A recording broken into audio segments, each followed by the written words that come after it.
দুটো চ্যানেলকে কালকেই বলেছি, একটা লোক হসপিটালে শুয়ে আছে, এতটুকু মনুষ্যত্বর মধ্যে নেই। উনি এবং উনার পিসি মুকুল রায়কে বিজেপির এমএলএ থেকে তৃণমূলে উত্তরীয় করিয়ে যোগদান করিয়েছিলেন। সেসব ভিডিও তো ঘুরে বেড়াচ্ছে। সবচেয়ে দুর্ভাগ্যজনক ওর ছেলের সামনে এটা কাল। আর আমি উনার চিহ্নিত উনি করেননি, উনি আমাকে টার্গেট করেছিলেন। উনি 11-র পরে আসা মাল, উনি এখানে ব্যবসা করতে এসেছেন, 3000 কোটির মালিক হয়েছেন। উনি আমাকে টার্গেট করেছেন এবং সেটা আমি বুঝেই উনার পারিবারিক পার্টি থেকে টাটা বাই বাই করে বিদায় নিয়েছি। মুকুলদার কাছ থেকে সব কেড়ে নিয়েছিল, যেমন মমতা ব্যানার্জিকে কংগ্রেস তাড়িয়ে দিয়েছিল, প্রণম্য প্রাতঃস্মরণীয় অটলজি তাকে শেল্টার দিয়েছে, ঠিক মুকুল রায়ের কাছ থেকে সব কাড়িয়ে নিয়েছিল কৈলাস বিজয় বর্গীজি বা বিজেপি। মুকুল রায়কে স্থান দিয়েছিল। বিজেপি উদার পার্টি, বড় মনের পার্টি, বড় হৃদয়ের পার্টি। রাজনৈতিক লোকেরা যখন অসহায় হয়, বঞ্চিত হয়ে যায়, বিজেপি তাদেরকে আশ্রয় দেয়, যদি সে আশ্রয় নেওয়া যায়। মমতা ব্যানার্জিও আশ্রয় খুঁজেছিলেন। 98 সালে উনি ঘর ছাড়া হয়ে গেছিলেন। উনার যে তপসিয়ার অফিস এনডিএর সৌজন্যে,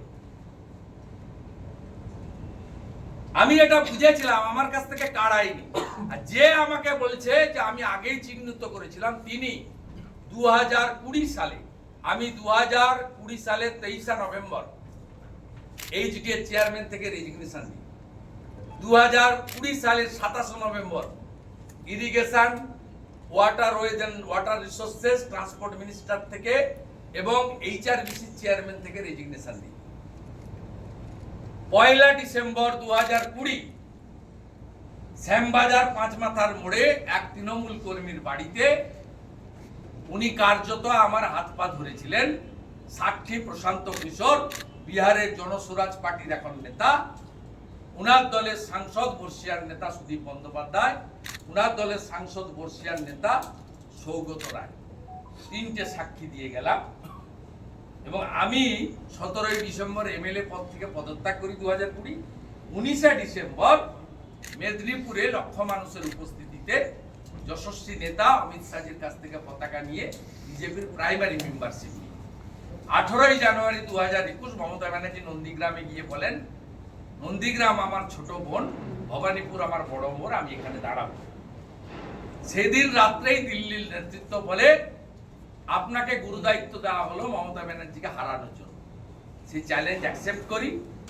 1 এপ্রিল দ্বিতীয় দফার ভোট হয়েছিল, সেই ভোটে আমি লড়ি। মমতা ব্যানার্জি 2টোর পরে বাড়ি থেকে বেরোন, হিজাব মাথায় দিয়ে জয় শ্রীরাম স্লোগান শোনেন। আমি সকাল থেকেই এলাকায় ছিলাম। 2 মে গণনা হয়, রাত্রি 1:45, মানে সেটা 3 মে হয়ে যায়। আমি ইলেকশন কমিশনের রিটার্নিং অফিসারের হাত থেকে 1956 ভোটে জেতার সার্টিফিকেট নিয়ে হলদিয়া থেকে বেরিয়ে আসি। তোমার নাম জানি, আত্মীয়। তার প্রতিবাদে জাতীয় নির্বাচন কমিশনারকে ইতিমধ্যেই চিঠি দিয়েছেন অধিকারী, এবং যে ছবি আমরা দেখতে পাচ্ছি জাতীয় নির্বাচন কমিশনের সিও অফিসে অধিকারী শিশির বাজুরিয়া, তারা এসে বলেন এবং তারা সেখানে তাদের যে অভিযোগ করবেন, যে অভিযোগে কিন্তু শুভেন্দু অধিকারী তার অভিযোগ অনুযায়ী তিনি বলছেন অবিলম্বে ব্যবস্থা নেওয়া উচিত, কারণ এই যে ঘটনা ঘটেছে, যে অভিযোগ মুখ্যমন্ত্রী করছেন তা গণতান্ত্রিক পরিকাঠামোর জন্য নির্বাচন কমিশনারকে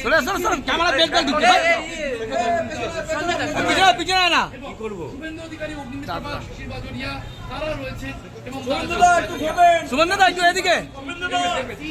অফিস সেই সিও অফিসে এসে পৌঁছলেন রাজ্যের বিরোধী দলনেতা শুভেন্দু অধিকারী।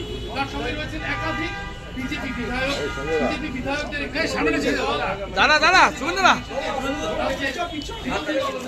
শুভেন্দু অধিকারী, শুভেন্দু অধিকারী নেতৃত্বে সিও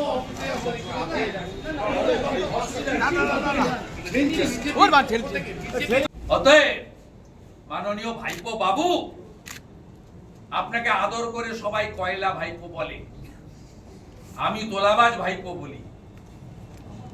আপনি মালটা এসেছেন 2011-র পরে সাজানো বাগানে ফুল তুলতে। আপনার সঙ্গে 1,500 পুলিশ থাকে, আপনি আকাশে থাকেন, চার্টার ফ্লাইট আর হেলিকপ্টারে।